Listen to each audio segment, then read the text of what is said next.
here in Washington, with the House of Representatives passing a bipartisan deal to raise the debt limit. The legislation allows the U.S. government to spend more money and pay its bills.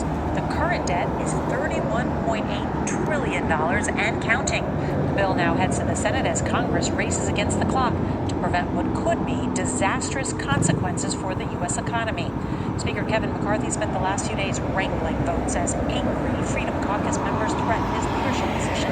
Several hardline conservatives voted no after feeling betrayed by the agreement made with President Biden. On the other side of the aisle, a number of liberal Democrats also voted against the bill.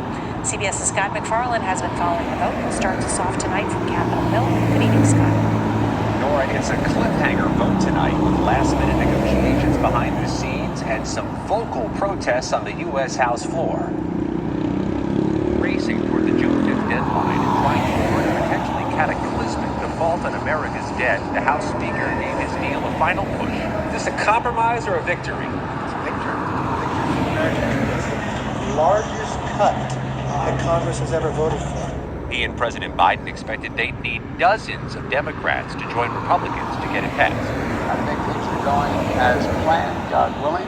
The agreement raises the debt ceiling until January 2025. It caps some federal spending, it claws back money from the IRS, it tightens eligibility for food stamp programs, and loosens some environmental rules.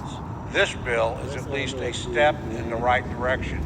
The bill passed even with a revolt from hardline conservatives who said it didn't cut enough spending. My beef is that you cut a deal that shouldn't have been cut.